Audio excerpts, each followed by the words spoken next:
Hi, I'm Pastor Rick. Few stories are as timeless or as cross-cultural as the division of inheritance. We've all seen it and heard about it. Who is getting the sterling silver in the inheritance? Well, there's a story in the Bible I'll read to you. It's the parable of the rich fool. It's found in Luke chapter 12, beginning in verse 13, and this is what Luke writes.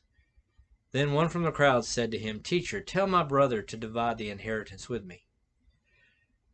But Jesus said to him, "Man, who made me a judge or an arbitrator over you?" And he said to them, "Take heed and beware of covetousness, for one's life does not consist in the abundance of the things he possesses." Then he spoke a parable to them, saying, "The ground of a certain rich man yielded plentiful. And he thought within himself, saying, What shall I do, since I have no room to store my crops?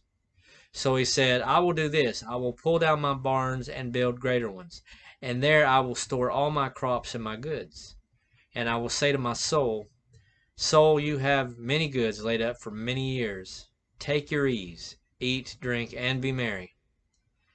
But God said to him, "Fool, this night your soul will be required of you. Then whose will those be which you have provided?" So it is he who lays up treasure for himself and is not rich towards God.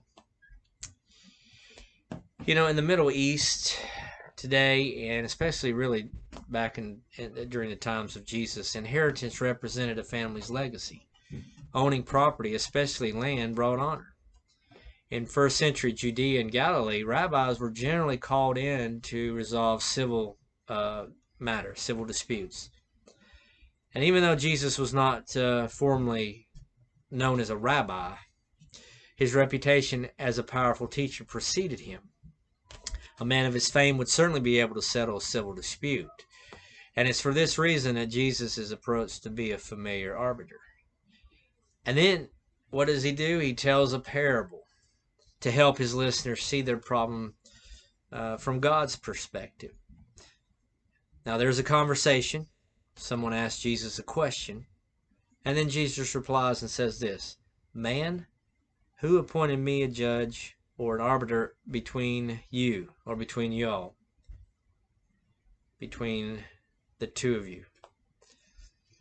Now notice, though, how the plea is worded. This is not a request, really, for true mediation. The man, if you read it closely, he's already made up his mind and wants Jesus to side with him on this matter. And this is what he says, "Teacher, tell my brother to divide the inheritance with me." Now, maybe he is the second son, and his older brother has claimed the entire inheritance for himself. Most likely it's the land that's at stake here, but whatever the reason, Jesus knows that it has caused division within the family. Now, Jesus' response is unexpected. He begins with the title of his, a title of his own, man. Now, this title conveys an important disapproval tone. We don't always pick that up in the English there, but it does. Jesus does not like what he sees. Jesus knows that this is not about impartial mediation. Rather, it's a demand for him, for Jesus, to take sides. And Jesus rejects this demand. In other words, Jesus will not allow himself to be drawn into this dispute and be forced to take a side on such trivial matters.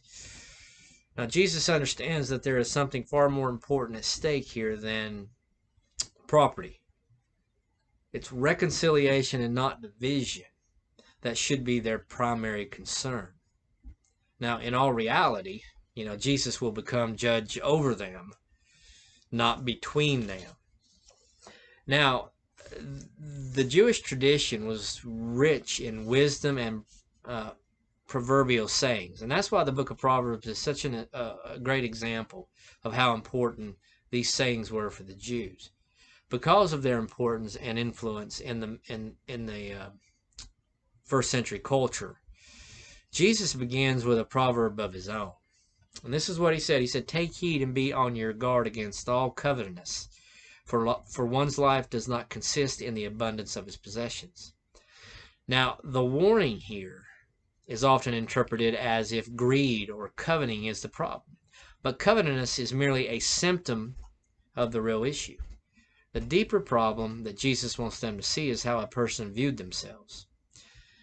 You know, in first century Jewish culture, possessing land or possessing wealth was closely related to gaining social status and really reputation for the person or for the family. In gaining property, this man is no doubt hoping to gain better social status and honor among his peers. For him, a better social status meant a better life. This is what Jesus meant by life in that passage in verse 15 there. Jesus's point there is that possessions are not the measure of a good life. Jesus is wanting to move beyond, this inheritance squabble and examine the motivation behind the disagreement and division. He's wanting to find out, or let them know, he already knows, but wants to let them know that their motivation behind this division is wrong. The Jews were well aware of their deep tradition when it came to wealth and death. Psalms 49:16-20 warns that, for example, the pursuit of wealth is fleeting.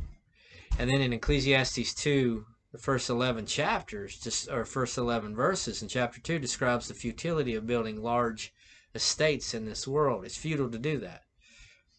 The parable Jesus tells here describes the fate of a wealthy man whose pursuits in this life have been richly rewarded, but we learn that in the end, this man is a fool.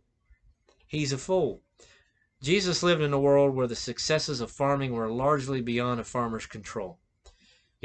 What we know as expensive fertilizers and hybrid seeds and mechanized equipment used for farming today, those were all unavailable back then. The yield of a crop depended almost entirely on rain, and this was in, of course, God's hands.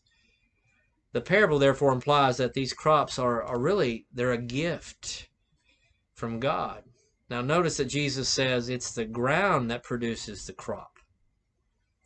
And it suggests something the farmer cannot yet imagine, which is this, that God has been responsible for his wealth. Not him, but God has been responsible for his wealth. Because of a failure to recognize, the source of his farming success, the man's only thought is how to store all his surplus.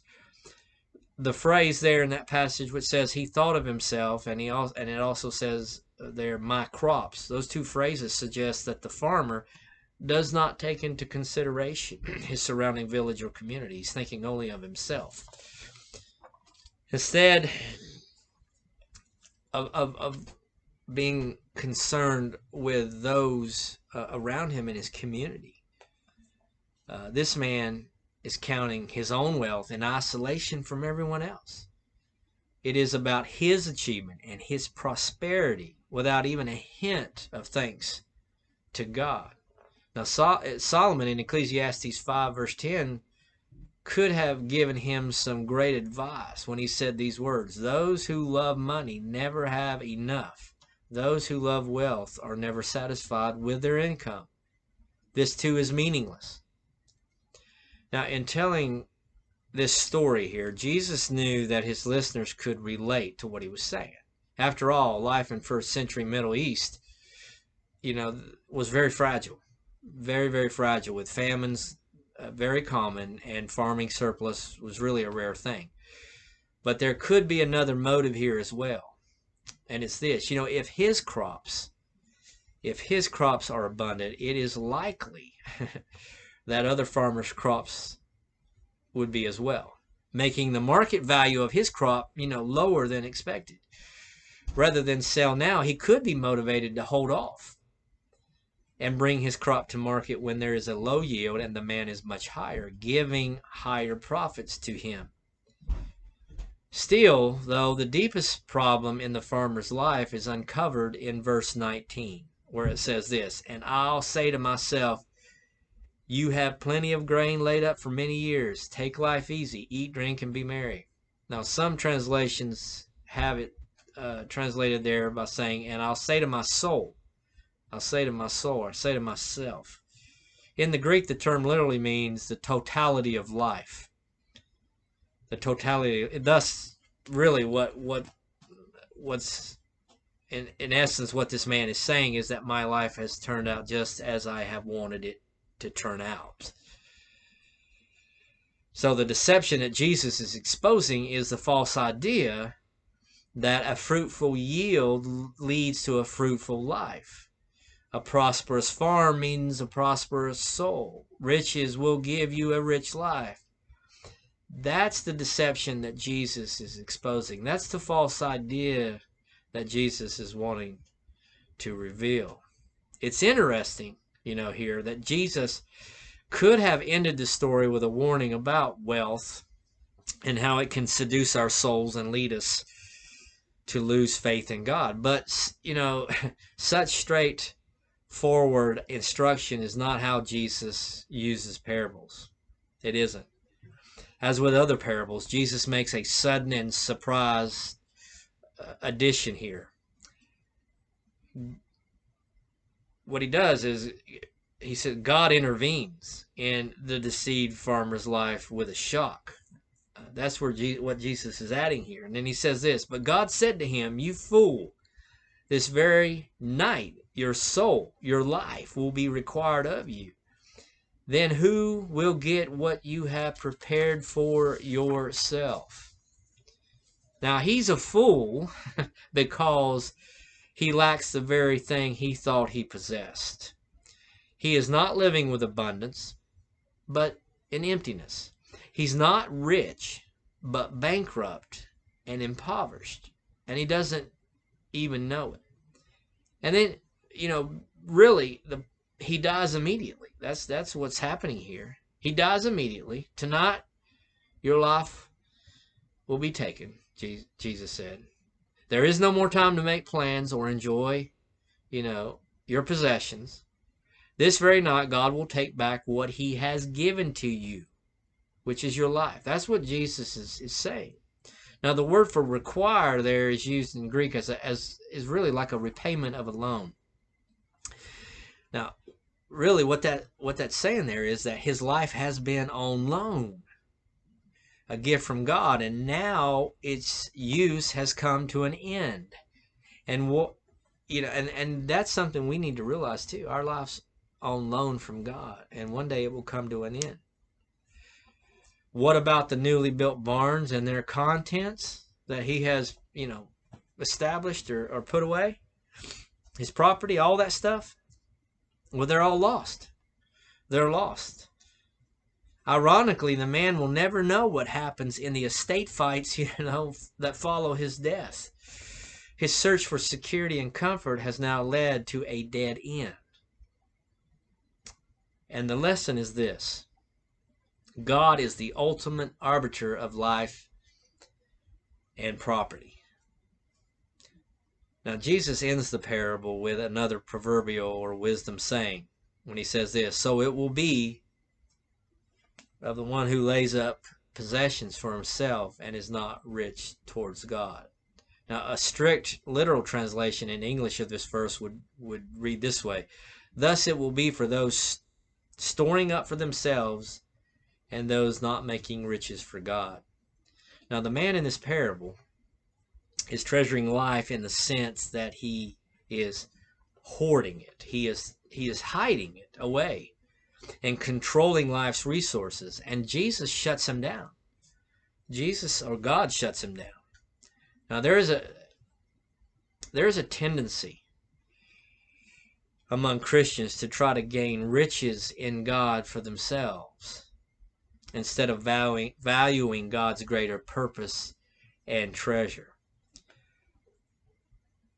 What's at issue here in this parable, and what Jesus is trying to get across, is not whether a person is rich towards God, which is usually the translation here, but whether a person is contributing to a wealth valued by God. Now, I want to repeat that.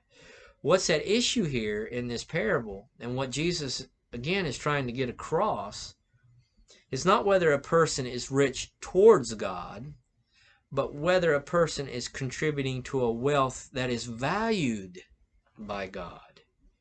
We should not miss that point. You know, we can choose to either enrich ourselves, or we can choose to enrich our relationship with God, which is what He values. The choice is ours. The choice is ours. But as Jesus has made so clear here in this parable, in this story, our choice will have consequences. Amen.